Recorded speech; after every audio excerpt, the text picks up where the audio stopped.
Je me rappelle de Philippe, qui était directeur général d'une PME de 50 personnes dans le sud de la France. Et il avait suivi ma formation Se programmer mentalement pour réussir. Et un mois après, c'était en novembre, il lui manquait 1,5 million de chiffre d'affaires pour clôturer à l'équilibre son exercice. Et fin décembre, il était à plus 1,5 million de chiffre d'affaires. Il avait réalisé 3 millions de chiffre d'affaires. Et c'est lui qui, le premier, m'a affublé de ce surnom de magicien. Et c'est vrai que chaque année, je suis bluffé par les résultats qu'obtiennent les gens que je forme et que je coach. Et certains m'appellent le magicien, alors qu'en fait, à bien y réfléchir, le magicien, c'est pas moi, c'est eux.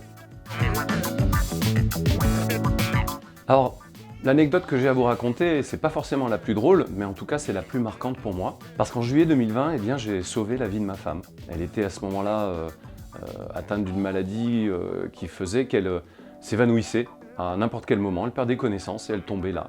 Et dans ce jour de juillet 2020, j'enchaînais les visioconférences, j'en avais déjà fait 7 ce jour-là, et la 8e, je me suis dit, j'ai pas envie de la faire dans le bureau. Je me suis dit, je vais me mettre sur la terrasse. Donc je commence la visio avec mon client, et je vois ma femme sortir du pool house, elle s'avance au bord de la piscine, et là elle perd connaissance et elle tombe dans la piscine. Autrement dit, si j'avais pas écouté mon intuition de venir faire sa dernière visio dehors, et si j'étais resté dans mon bureau, je serais veuf aujourd'hui.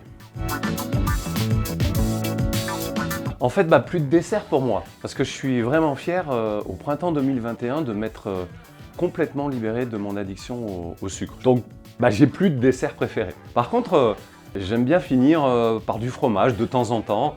Et alors, vraiment, mes préférés, c'est les fromages alpins, donc gorgonzola, parmesan, abondance et même Beaufort. Déjà, les membres du comité stratégique de mon entreprise, parce que ces deux hommes et ces deux femmes sont réellement des modèles pour moi. Ensuite, mes collaboratrices qui fourmillent d'idées, et généralement j'ai plus qu'à choisir celles qui me plaisent le plus. Et puis mes propres intuitions, j'ai appris à les suivre et ça se travaille. Et puis voilà, cette inspiration par rapport à l'anecdote sur mon épouse.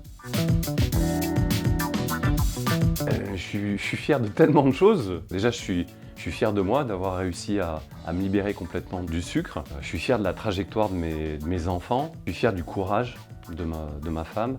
Et puis, je suis aussi fier de toutes ces personnes que je coach, que j'accompagne, que je forme depuis 20 ans et qui acceptent de changer leur vie et de voir leur réussite.